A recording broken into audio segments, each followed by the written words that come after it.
It must be the holiday season. Christmas has come early. Hopefully, all the Hanukkah presents are ready. Guys, it must be fun because Jerry Riles is back here on the Sports Cubicle with Devin Tingle, Paul Chivari, the marvelous one, Dan Marver. I'm Mike Mercado. That's right. We had to bring the whole crew together this holiday season to talk to one of our best friends, the one and only Jerry Riles. Jerry, welcome back to the Sports Cubicle, my friend.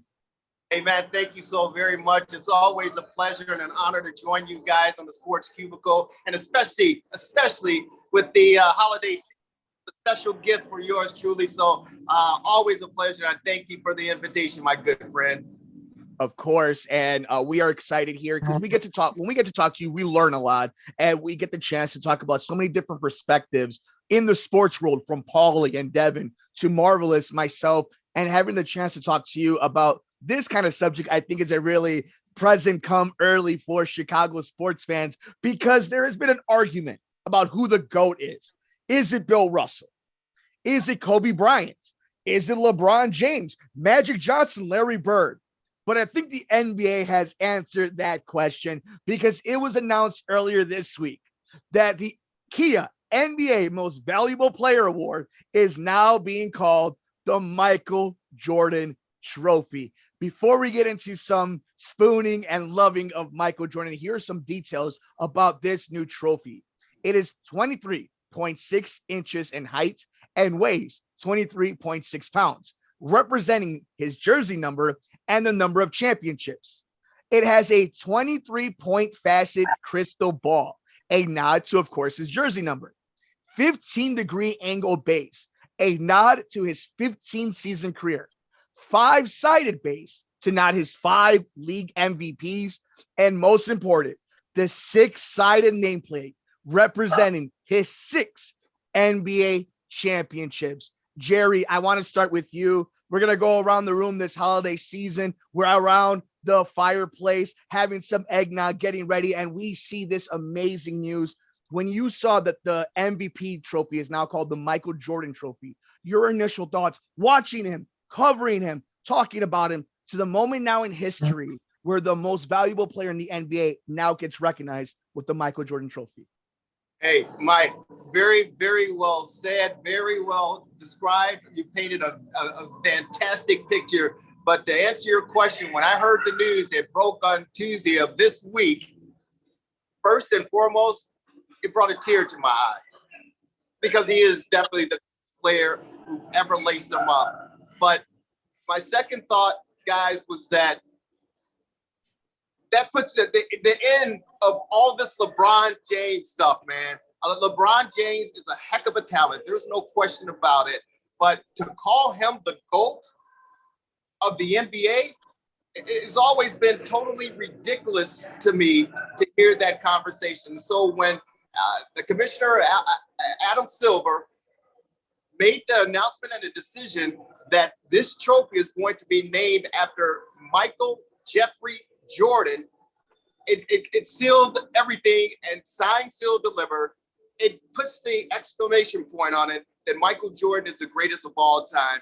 And every single season, whoever the recipient will be is going to get the Michael Jeffrey Jordan Trophy. And so it closes the door on any conversation as far as who's the greatest of all time to play in the National Basketball Association. And I'm just ecstatic and pleased that this man was able to finally get recognized. I can tell you guys this, and you mentioned I had the opportunity, the blessing to cover Michael Jordan during those incredible years, even before the championship run. And I always said, whether I was on WSCR, the Score Sports Radio 670, or with WCPT 820 AM, the Rewind Sports 60, that the logo, the NBA logo, should be changed and put Michael Jordan's logo there.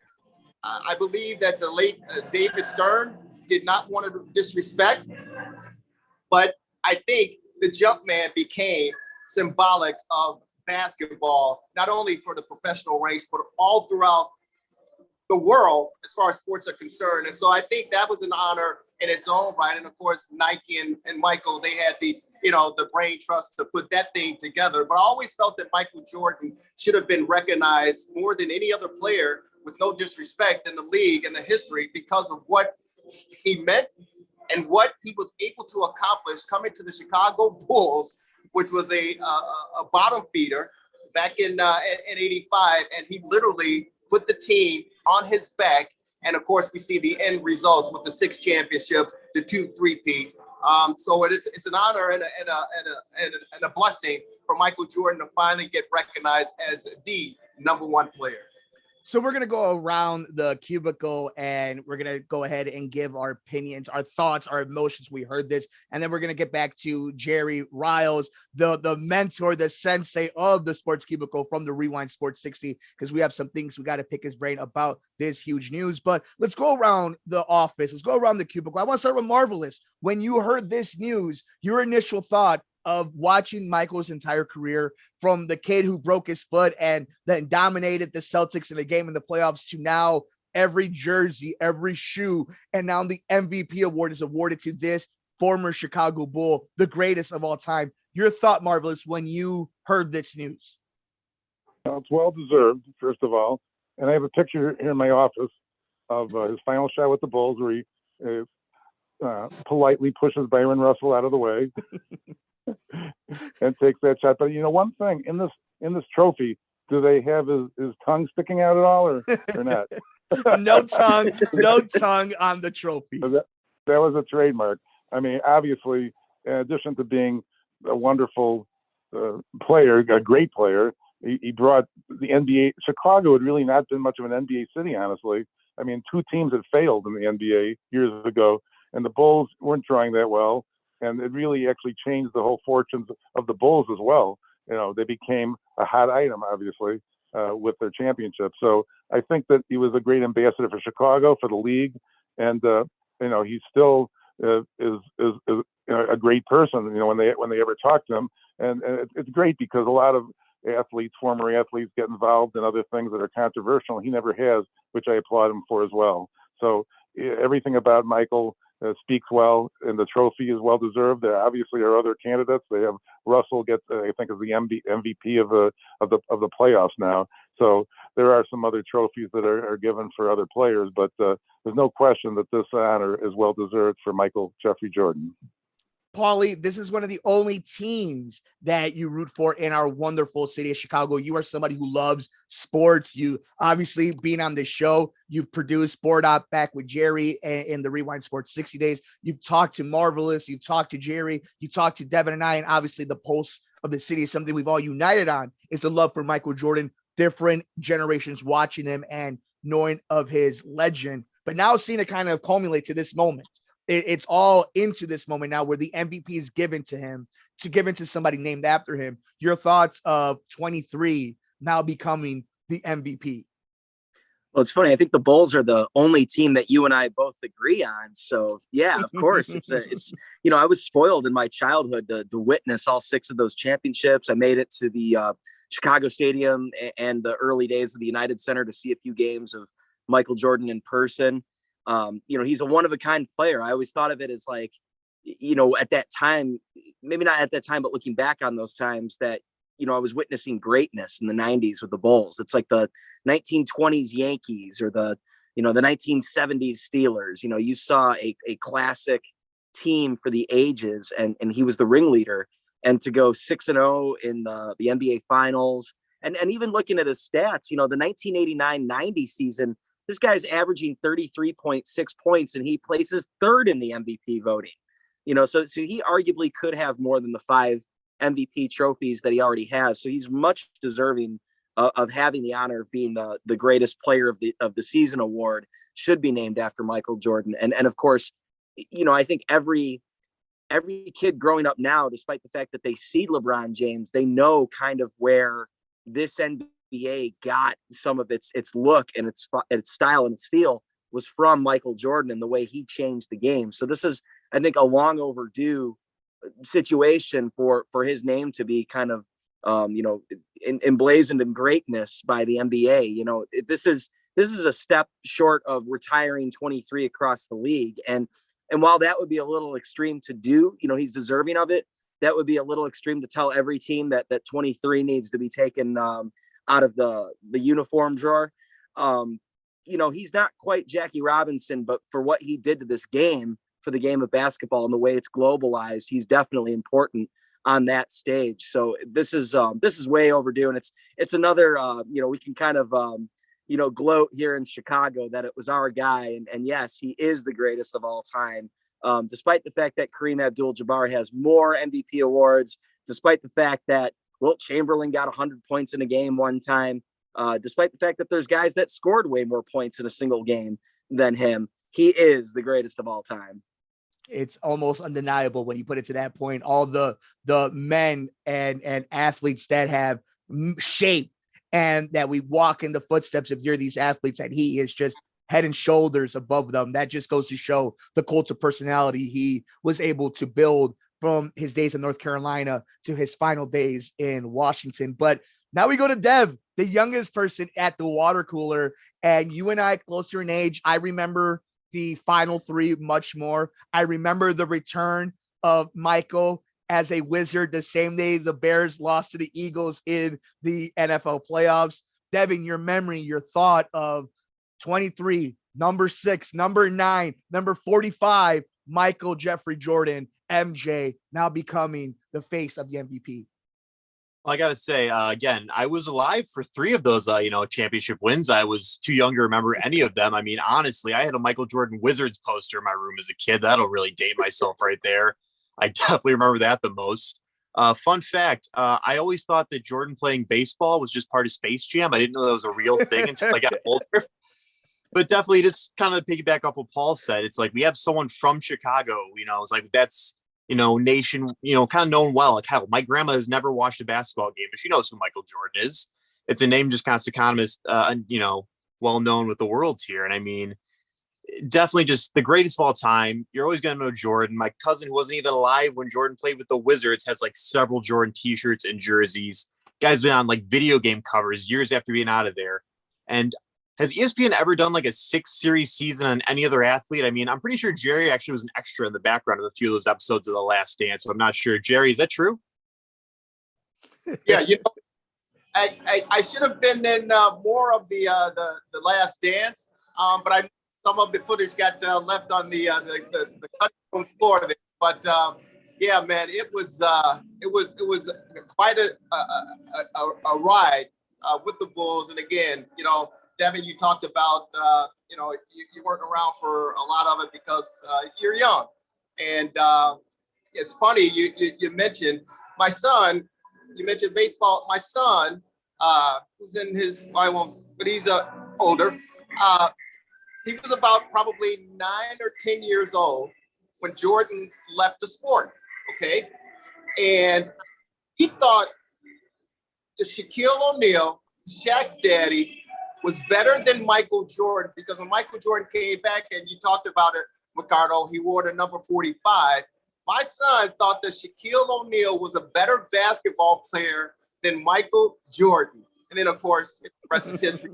On the win the repeat, and it finally opened up his eyes. So I think that this generation, this one in particular, because there are so many LeBron James fans out there, I think The Last Dance opened up their eyes to what type of player and person Michael Jordan truly was and what he really meant and means to the game. And here's the thing, fellas, now Michael Jordan is the greatest, believe it, but when you have his peers, Charles Barkley, Reggie Miller, when you have peers who played against him and give him the praise that they give him, these guys are sensational. They were superstars, all-stars, and MVPs, or whatever the case may be. But they even said that this guy was something different. So to me, when your peers start to, and they've competed against you, and they start to give you those accolades and say you're the best and the greatest, it's about time that I think the NBA has finally recognized that. And they have to cater to this new generation who, no players from today. A lot of names that are regarding and revolving around the NBA are the old school guys. You talked about the Bill Russells. You talked about the Kareems and the Wilt Chamberlains. But, a lot of these kids don't know who those players were and are. They identify with this current generation of players, and they see Michael Jordan as kind of like being a relic. But I think the NBA is saying we're moving forward on this deal. But if I can say this also, gentlemen, I think, Michael Jordan is Michael Jordan. And I think Michael, I think they kind of conspired to say, hey, you know what? We're going to put this LeBron James stuff, we're going to put all this stuff to an end. And we're going to name this trophy after the greatest of all. Because there's nothing left for LeBron James. You guys know, right? Yeah. There's no other trophy available. Let me read the list of the trophies that are out there. There's the Larry O'Brien Trophy for the championship, the Michael Jordan MVP Trophy, the Bill Russell NBA Finals MVP, Red Auerbach Coach of the Year, Joe Dumars Sportsmanship, Larry Bird and Magic Johnson Conference Finals MVPs, Kobe Bryant the All-Star MVP, and the 6 divisional trophies. There's also a slew of new and rebranded ones that was announced Tuesday as well. Hakeem Olajuwon, defensive player. John Havlicek, 6th man. Wilt Chamberlain, rookie. The George Mikan, most improved. A new award this year is the Clutch Player of the Year, named for Mr. Clutch himself, Jerry West. There's no trophy to give to LeBron James once he hangs it up.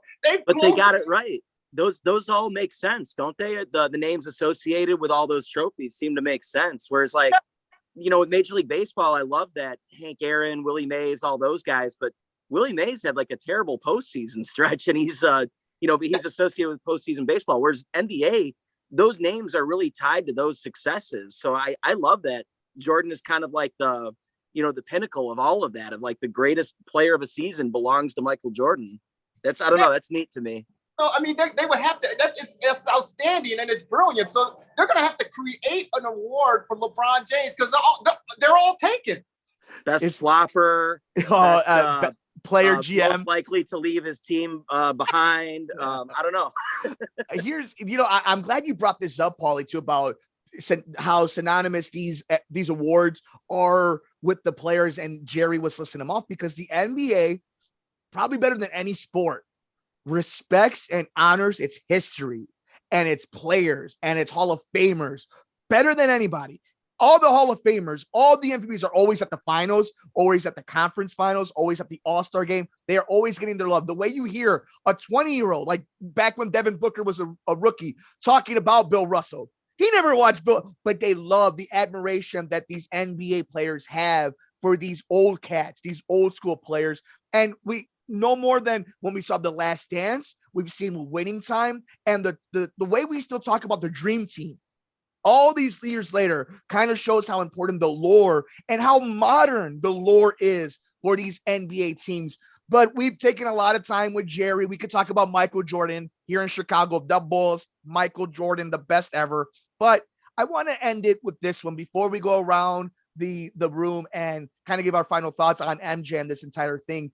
Jerry, we have a city that's had Gale Sayers, Dick Butkus, Mike Ditka, Brian Urlacher, Walter Payton, Sammy Sosa, Frank Thomas, obviously all Bobby Hall and Stan Mikita. And you think, just go down the list, right? All the great Bulls. And there's Michael Jordan.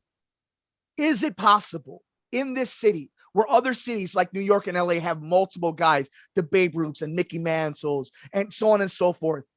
Can Chicago ever find an athlete to reach the level of Michael Jordan? Never. And I'll say this, that's a great question, Mercado. And I'll say this, remember there were rumors of Kobe, may he rest in peace, coming to the Bulls. There was a slim chance that, there was conversation that LeBron could possibly come to the Bulls. Had those two things happened, and I think there was even a time in Magic Johnson's career that he had an opportunity to play here in Chicago. I don't think that any player coming here to Chicago can surpass Michael Jordan. I mean, he is, and I hate to classify it in this sense, but it's kind of like Al Capone in Chicago.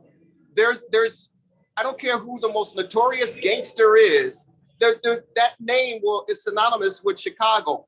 Michael Jordan's greatness as a Bull, as a player here in Chicago is synonymous. There's no one. I don't think that there's anyone else that could come in. And I think close second is the great late Walter Payton. Those two names, nobody else that can come in here and I just don't see it because of the greatness that they not only showcased on the field, on the court, but what they meant socially and personally to the fans in the streets and around town. And it's very hard to reach that status, and it's very, very difficult to duplicate it. And I think those two men, they're synonymous with Chicago sports and Chicago superstars. And I don't think there's anyone else that can come along and take that mantle away from them. This has been so much fun. And I think the only way we can end this is by going around the cubicle one last time, kind of giving our final thoughts on the legacy, the impact of Michael Jordan, the Chicago Bulls, the NBA of that time, how cool it was and the impact it made for us. And we'll start off with the Marvelous one. Marvelous, this has been a fun conversation, but your final thoughts on kind of it going full circle at this point and Michael Jordan's impact on Chicago, on our lives. Yeah, like everybody was saying, in Chicago, globally, internationally, everything. It's remarkable what an impact he did have, and it'll continue long after he's gone, and that will be the real legacy. Well, he'll be gone, and there'll be a trophy named after him still. So it's well deserved, and I think the league did the right thing. Paulie Dangerous, Michael Jordan, full circle now, my man. Anytime LeBron James, if he wins another one, will be holding the Michael Jordan trophy. Whoa, the Jumpman is on his jersey, and he's wearing Nikes.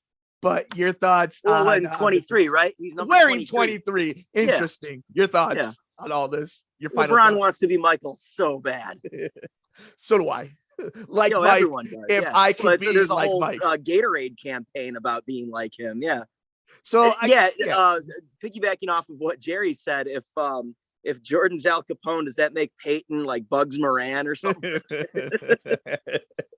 Leave it to Paulie to go deep into the well. Paulie, this is I know this is really fun. We get a chance to agree on something and agree unanimously on it. Finally, Dev, your thoughts on this legacy that will go on way beyond us, reach way beyond us. Michael Jordan, even the clothes that we wear, the jerseys that we buy. Your final thoughts on this really, really impactful day.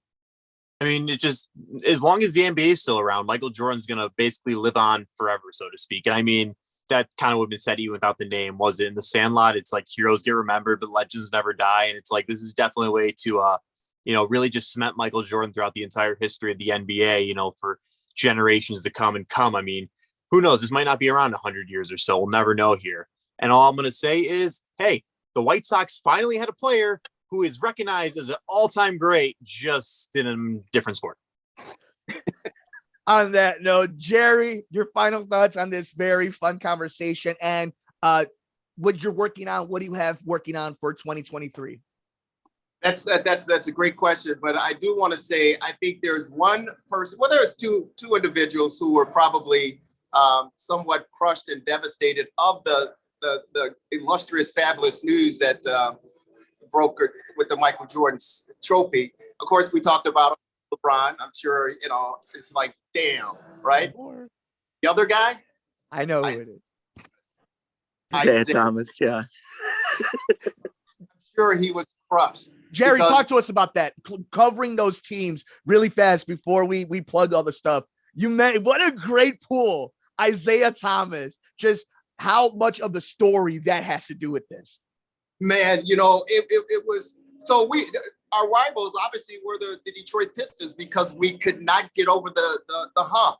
It was Magic and Bird, and they put on great basketball in the 80s. And then Detroit came with the bad boy image. And the thing about it, the commissioner, David Stern, again, rest in peace, allowed these guys to do whatever. And the sport was different. It was a lot of physicality, a lot of roughhousing. And as Shaquille O'Neal would say, if a guy came in the lane, you had to touch him up. Well, the bad given the green light to touch people up. And I remember one particular game, at the old Chicago Stadium. Doug Collins was the coach, and the bad boys, they were bad, and they were throwing people around. They took Doug Collins literally and threw him over the coach's press box stand on the floor. They grabbed Jordan, and we know the Jordan rules, body slamming him. But that's what made Jordan great, was the fact that he did not cower. He went in the weight room. He got Tim Grover, his trainer. He bulked up, and he came back ready to fight. Isaiah Thomas hated Michael Jordan. He wanted Michael Jordan snubbed in the All-Star game. You guys remember that? Because Michael was slowly but surely winning the hearts of Chicagoans. And Isaiah was a basketball icon in his own right here in Chicago, was beloved. Went to Indiana, and of course he goes to Detroit. But because of the antics, people started to lose respect for him. And then, of course, we know the 92 Dream Team snub. And so this is a final blow. Michael Jordan, and I tell people, if I were you, I would never mess with Michael Jordan. I would never mess with him. I mean, Jerry Krause couldn't win. May he rest in peace. Jay Williams, when he came to the Bulls and Krause gave him Jordan's locker, the guy almost died on a motorcycle accident. It's the curse of Jordan. I wouldn't mess with the guy. And so now for Isaiah Thomas, this was a direct, I think, dig and stick at him, because Michael Jordan has never forgiven him, and say, hey, listen, don't mess with me. I wouldn't mess with him. Isaiah Thomas is definitely crushed after hearing the news. And as far as what I'm up to, man, I'm actually in Wheeling at Synergy, the movie theater. And I just had a great meeting. And I do have 3 outstanding projects coming up in 2023. The Rewind Sports 60 might be looking at the new home right here behind me at Synergy in One Town Center. I've got a book that I'm working on.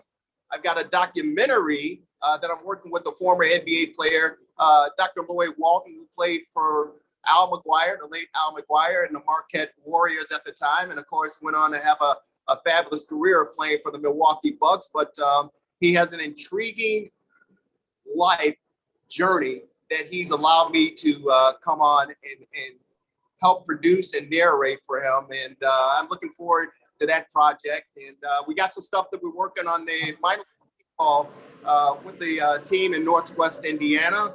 Hopefully able to do some games for them this upcoming summer. And another project that we're working on here at Synergy. So there's a lot going on, and yours truly has definitely been big, but hopefully 2023 is definitely going to be a prosperous year for the Rewind Sports 60 and for yours truly. And of course, you guys definitely will be a part of the growth in the process. Okay. It is always our pleasure. It is our honor. It is, I mean, we'll say it right here. This is probably the last time in 2022 that the marvelous one, Dan Marver, Devin Tingle, Paul Chivari, and myself will get a chance to all be in the cubicle office space together, and to finish this year, to have the final segment be about Michael Jordan, his impact in our wonderful city, the sports in our city, the culture in our city, and the world, and to have that final conversation with Jerry Riles to end 2022 is a honor and a pleasure. And I know I speak for Devin, for Paul, and for Marvelous for that.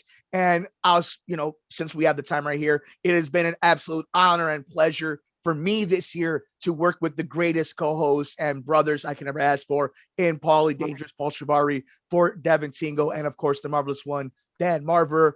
Jerry, I cannot wait to see what you have planned for the Rewind Sports 60 in 2023, the year of Michael Jordan. That's right. But on that note, everybody have a wonderful holiday season. Enjoy the rest of the Sports Cubicle. It's a busy week. The Philadelphia Eagles, the Buffalo Bills, all coming down the forefront for your Chicago Bears, and the White Sox and Cubs might wake up at some point this hot stove season. I don't know, probably not, but we'll keep you posted on that. On that note, for Devin Tingle, for Paulie Dangerous, Paul Chivari, for the marvelous one, Dan Marver, I'm Mike Mercado. Thank you to Jerry Riles. Enjoy the rest of the Sports Cubicle here on WCPT 820 AM. We're on Twitter at Sports Cubicle TV. We got more coming up next.